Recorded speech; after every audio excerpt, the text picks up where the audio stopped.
está este mapa donde, de acuerdo a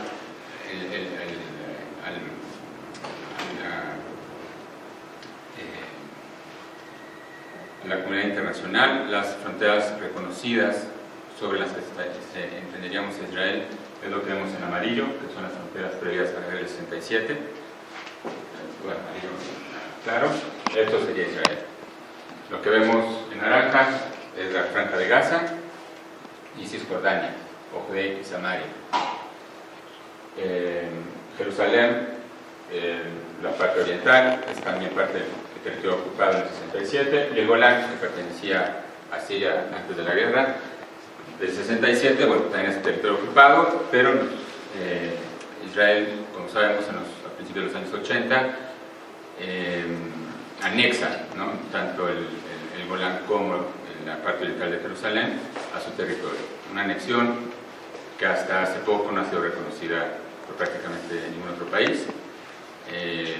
La mudanza de la Embajada de Estados Unidos de Tel Aviv hacia Jerusalén no necesariamente habla de un reconocimiento, al menos formal, de esta anexión, ¿no? Aquí no se pone en duda si Jerusalén es o no capital de Israel, lo es, pero no podemos dejar de lado que hay condiciones que requieren ser acordadas en una negociación con el pueblo palestino. Pero bueno, cuando hablemos de Israel y hablemos de la población israelí y de los ciudadanos israelíes, nos vamos a ubicar en el mapa de acuerdo a las líneas de armisticio del 49 y no incluye lo que entiendo como territorios ocupados de Gaza, Cisjordania y Jerusalén.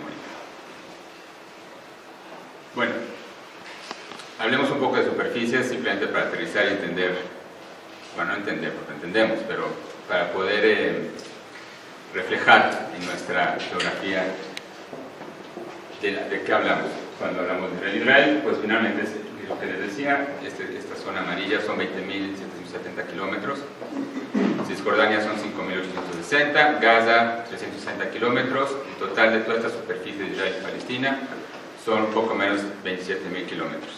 Si lo comparamos con una geografía más cercana a la nuestra, Israel es prácticamente el tamaño del estado de Hidalgo, Cisjordania es un poquito más grande que el estado de Aguascalientes, Gaza es como una cuarta parte de lo que mide la superficie de la Ciudad de México, y todo esto, Israel-Palestina, prácticamente es de las mismas dimensiones que el estado de Tabasco.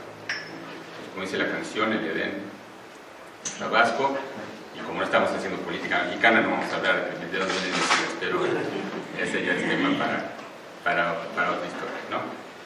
Y bueno, si lo vemos en el mapa, pues es esto, ¿no? El estado de Aguascalientes es Jordania, el estado de Hidalgo, Israel, y cuando hablamos de Gaza, porque finalmente Gaza es este espacio territorial que concentra mucho, no necesariamente últimamente, pero a lo largo de los últimos 11 años por lo menos, a lo largo de la historia del conflicto palestino-israelí, pues es un territorio minúsculo.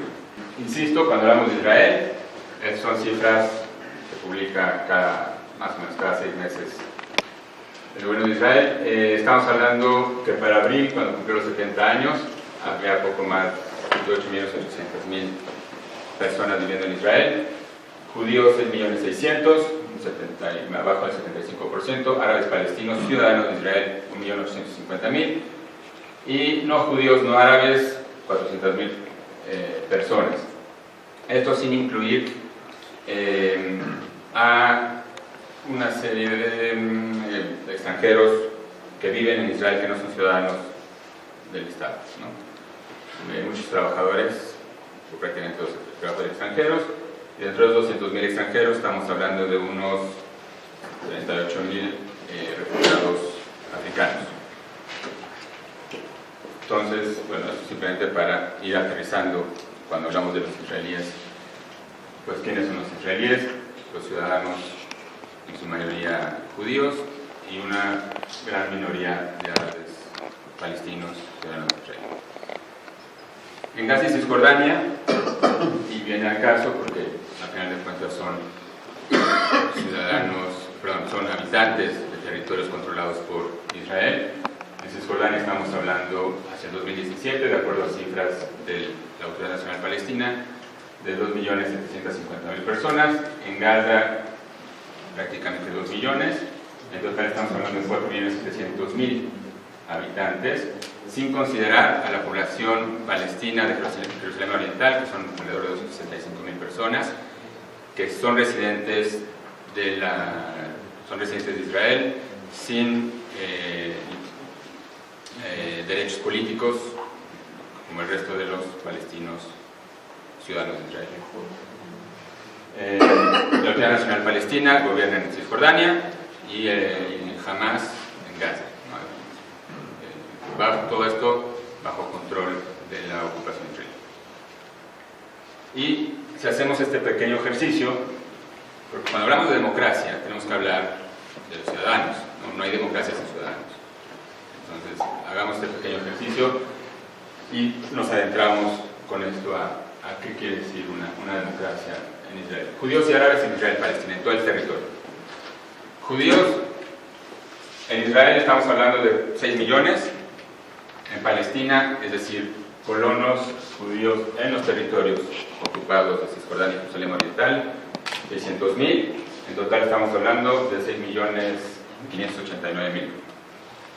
Árabes en todo el territorio de Israel-Palestina, 1.584.000 en territorio israelí, prácticamente 5 millones en lo que sería el espacio para un Estado palestino, Gaza, Cisjordania y Jerusalén Oriental. En total, 6.536.000. Prácticamente estamos hablando ya desde la perspectiva étnica, de un equilibrio a nivel demográfico entre judíos y árabes en todo el territorio. ¿Quién crece? Sí. ¿Quién crece más? ¿Quién crece más? En general los palestinos. Los palestinos de los territorios. Los palestinos en Israel tienen el mismo índice de natalidad que los judíos. Donde va a haber diferencia es en los sectores beduinos de Israel, que es un poquito más alto, y los judíos ortodoxos de Israel, ¿no? Que también tienen índices de crecimiento un poquito más altos. Pero igual es un índice en Israel muy alto, de 3.5 para un Estado liberal y que se define también como parte de Occidente, ¿no? Estará basado en los principios de libertad, justicia y paz, a la luz de las enseñanzas de los profetas de Israel, asegurará la completa igualdad de derechos políticos y sociales a todos sus habitantes sin diferencia de credo, raza o sexo, garantizando libertad de culto, conciencia, idioma, educación y cultura. Esa es finalmente la brújula moral sobre la cual se construye el Estado. El Estado de Israel está fundamentado en una democracia parlamentaria con división de poderes. El poder ejecutivo, donde encabeza el primer ministro, un poder legislativo que es la Knesset o el Parlamento, que se elige cada 4 años. El primer ministro emana del Parlamento, ¿no? Cuando hay elecciones, que es a través de un proceso de distribución proporcional del voto, ¿no? Una persona, un voto, se vota por listas y proporcionalmente quien tenga más votos obtiene la mayor proporción de esos 120 miembros de la Knesset parlamentarios, y el que tiene más votos tiene la posibilidad de formar gobierno, no necesariamente que obtenga más votos, ¿no? Que tenga más posibilidades, porque se crean coaliciones. En la historia de Israel jamás ha habido un candidato o una lista que obtenga más del 50% de los votos. Entonces, forzosamente, para poder obtener mayoría en un parlamento de 120 miembros, hace falta la mitad más uno. Y es necesario, entonces, generar coaliciones, y en esas coaliciones, pues también hay una dinámica de negociación política natural, como habría en cualquier otro país democrático, donde pues se reparten los puestos, se reparten presupuestos. esto es importante comentarlo, en Israel no hay una constitución, no existe la constitución del Estado de Israel. Hay una serie de leyes básicas. Cuando Ben-Gurión y los fundadores del Estado decidieron fundarlo, consideraron que una constitución iba a ser problemática porque, pues, les decía, son facciones, necesitan apoyos de las diferentes, para poder formar gobierno de las distintas facciones, y una de las facciones en el Estado de Israel, pues, son partidos políticos ortodoxos, religiosos, algunos sionistas, otros no sionistas, y que defienden, como cualquier otro partido, sus intereses. Esa es una de las razones por las cuales no hay una constitución, ¿no? La otra es que finalmente Israel hereda el sistema político británico, ¿no? El parlamento, un sistema democrático parlamentaria, donde tampoco hay una constitución y donde hay una serie de leyes básicas que son las que van definiendo el rumbo de la política y la justicia en Israel. El Poder Judicial finalmente lo que hace es salvaguardar que esas leyes básicas no sean superadas por intereses políticos particulares. Y bueno, y finalmente está el presidente, ¿no? Que es la cabeza del Estado, que ejerce una función más moral, es el que le permite a la, bueno, entre otras cosas, es el que concede el derecho a las facciones, a la facción que tiene más posibilidades para formar coalición, la oportunidad de negociar con otros partidos para crear un gobierno, y en el caso de la representación del Estado ante otros jefes de Estado, ¿no? Como presidente. No es tanto una función, es un poco como la reina, ¿no? De Inglaterra, desde la mamá se adopta o el rey de Inglaterra se adopta esa figura, y últimamente desde Shimon Peres, pues, presidente anterior, y con Rivlin ahora, pues ha tenido un poquito más de acción, se inmiscuye un poquito más en la política interna, pero pues, como dicen por ahí, genera tensión, ¿no? Con el poder, con el gobierno, en este caso de Netanyahu. Es como de adorno. ¿Perdón? No es de adorno, la figura no es tanto de adorno. O sea, el peso político no es como el primer ministro, por supuesto, que es el jefe de gobierno. Es el jefe de Estado. Es el jefe de Estado, representa a Israel ante el resto de las naciones, es el que recibe a los embajadores sus credenciales, y es el, insisto, quizás su función política primordial, ya dentro de la dinámica israelí, es concederle a la facción con mayores posibilidades de crear gobierno la opción de que lo haga. De este sistema político democrático, que es elegido cada 4 años por los ciudadanos israelíes mayores de 18 años, donde participan, pues, tanto judíos como árabes, ciudadanos de Israel, que donde se desarrolla toda la democracia israelí, todas las leyes que de alguna manera organizan la vida social, económica, política, cultural de Israel.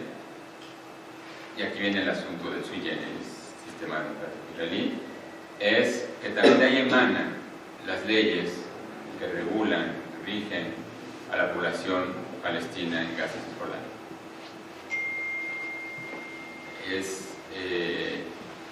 Y esto, vamos, la ocupación no es una ocupación temporal, tiene 51 años, y lo que pasa en estos territorios, aunque es una administración militar, pero avalada por la Corte Suprema, por el Parlamento, por el mismo Poder Ejecutivo, pues finalmente habla de una situación pues poco común, totalmente fuera de lo común en las democracias formales en el resto del mundo, ¿no? Esto es una distinción importante. Y lo que pasa en los territorios ocupados, la ocupación ha tenido también impactos. Uno, vamos, lo extraño aquí es de que de este mismo sistema puede haber un sistema democrático, no emana un sistema democrático, y por el otro lado un sistema autoritario, militar, que es lo que regula en el territorio de Gaza, Cisjordania, y que de alguna forma ya está contaminando desde hace unos años a la vida democrática en territorio israelí. Esto es parte de lo que estaría yo discutiendo en el siguiente medio. Pero antes de entrar a esto, nada más retomar lo que hace unos años Mark Leonard, cofundador y director del Consejo Europeo de Relaciones Exteriores, había expresado en un artículo de opinión. Esta situación habla de que Israel, a pesar de los cambios que hay en el mundo, en el mundo y en la región, se mantiene más o menos en la misma política, no cambia, ¿no? Hemos, en los últimos, no sé si ya son 10 años que lleva Netanyahu gobernando, en 3 gobiernos diferentes, pues básicamente, como podría definir estos años, es gestionar la democracia israelí como si no hubiera ocupación de los territorios palestinos, y gestionar la ocupación de los territorios palestinos como si no hubiera democracia en Israel. Entonces, gestionar la ocupación y gestionar la democracia en caso de que pudiéramos hablar de una democracia que también genera un sistema autoritario a otros habitantes que no son ciudadanos del Estado. Cuando se le pregunta a los israelíes si la democracia está en peligro grave, pues hay 51% que dice que no está de acuerdo con esta afirmación, 51 nada más, pero el 45% dice sí está grave. O sea, es un índice alto. O sea, es una desconfianza en lo que está pasando. Y esto, evidentemente, si lo vemos a partir de las posturas políticas, mientras más de izquierda, ven más peligros en la democracia, ¿no? Van en peligro, finalmente están más incómodos. Las de izquierda en general, pero en Israel en particular, pues ha sido señalada por el poder como traidora, y su libertad de expresión ha sido coartada, por ejemplo, ¿no? Y bueno, dividiendo la población israelí para la misma afirmación entre judíos y árabes, los judíos están en menos de acuerdo con esta afirmación, y los árabes, siendo una minoría que no desarrolla completamente sus derechos ciudadanos, pues también ven que la democracia no está funcionando, está en peligro, ¿no? No está funcionando cabalmente. Cuando se pregunta si tiene que ser sobre lo mismo, judío o democrático, esto tiene que ver con la ley judía. ¿Estás de acuerdo que si alguien no jura lealtad, no está de acuerdo, lo traduzco directamente, cualquiera que rechace declarar a Israel como el Estado-Nación del pueblo judío, debería perder su derecho al voto? 55% dice sí, estoy en contra de eso, o sea que es una fortaleza de la democracia. El 44% dice estoy de acuerdo. Si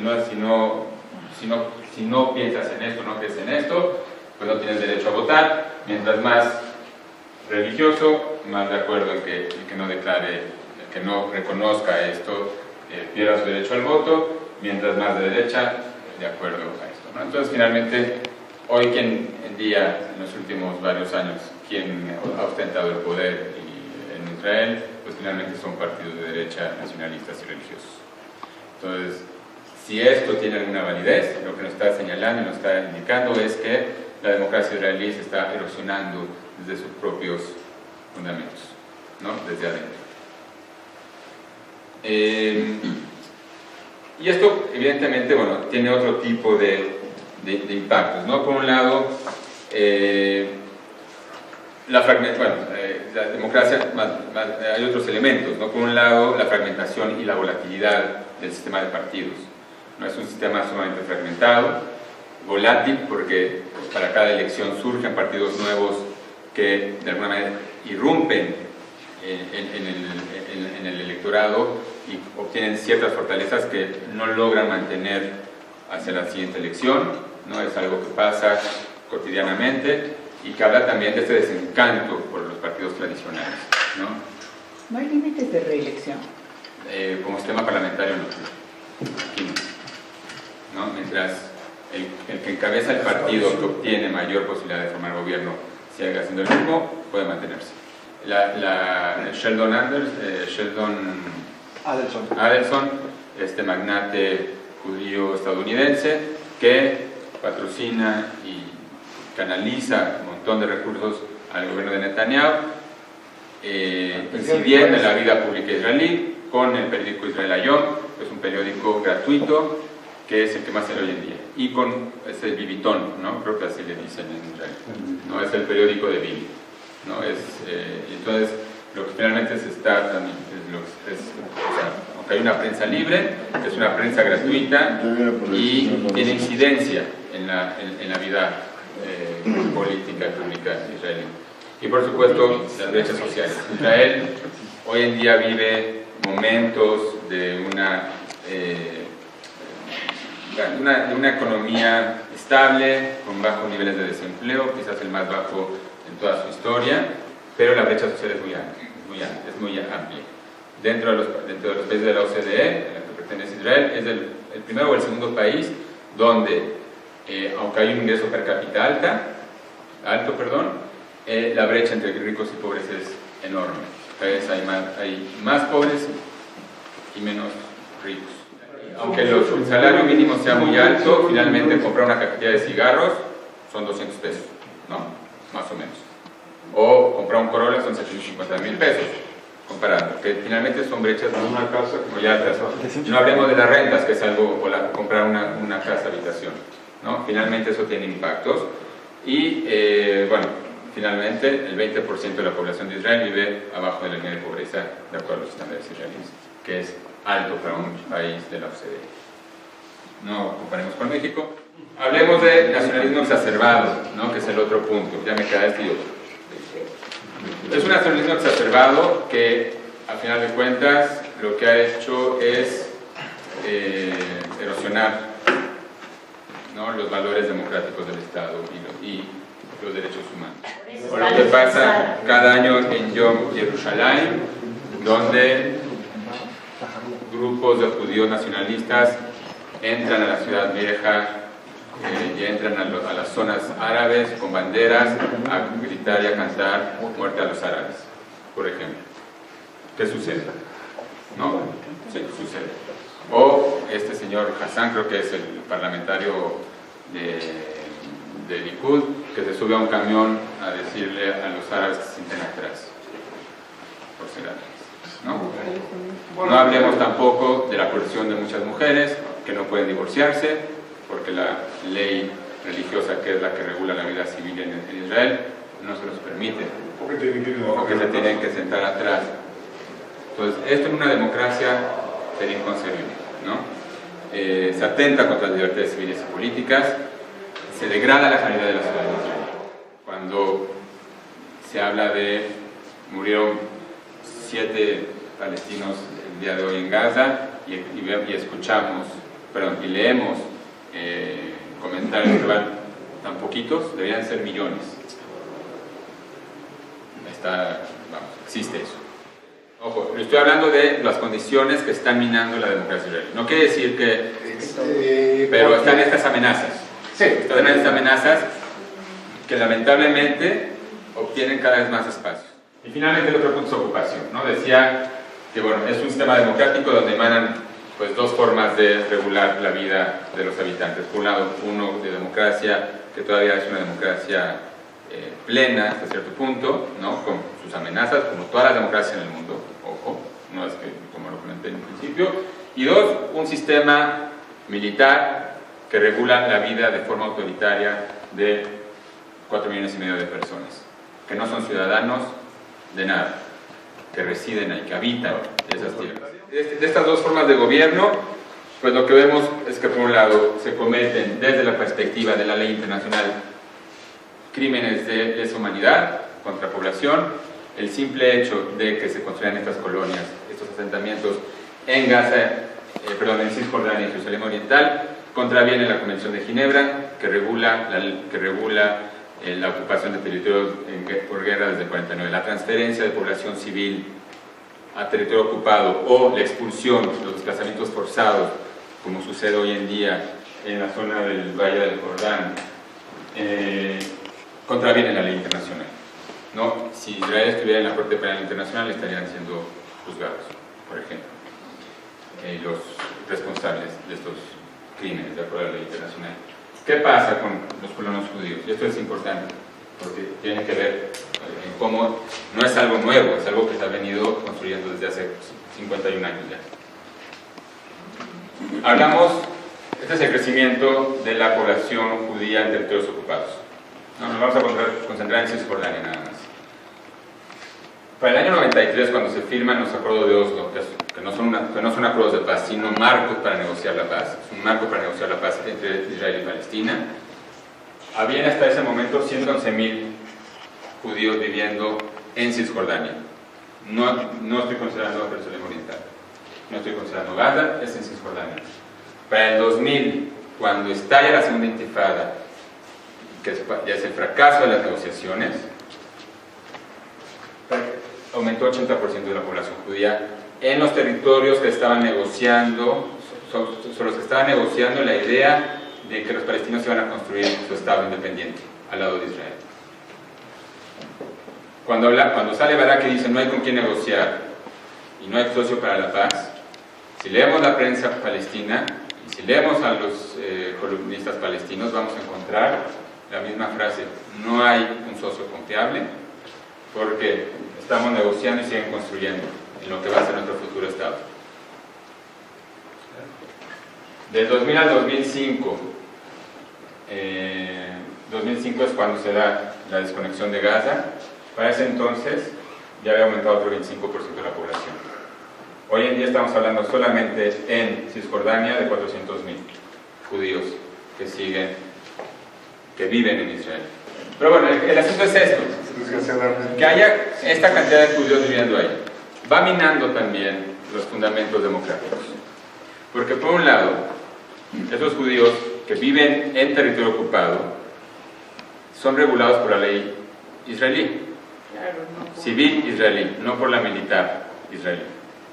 Entonces, pasó ayer o hoy que policías israelíes entraron a los territorios a desalojar un puesto de avanzada, un outpost o el germen de un nuevo asentamiento, y 11 resultaron heridos porque colonos judíos, chavos radicales ideologizados, pues se opusieron y acabaron enfrentándose con ellos. A Aje Tamimi, una joven palestina que abofeteó a un soldado, le dieron por el momento 9 meses de prisión. Casi la querían matar, ¿no?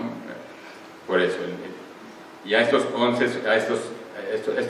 colonos judíos agredieron y no van a pasar por ahí. No van a pasar. José, ¿cómo se adjudican los terrenos? ¿Cómo se adjudican los judíos los terrenos en los territorios? Hay un control a pesar de que una Autoridad Nacional Palestina, la mayor parte de la población del territorio, voy a ponerlo acá, está bajo control israelí. Desde Oslo II, que se firmó en el año 95, Cisjordania se dividió en 3 zonas, A, B y C. En la A, donde está concentrada la mayor parte, la A y la B, donde está concentrada la mayor parte de palestinos.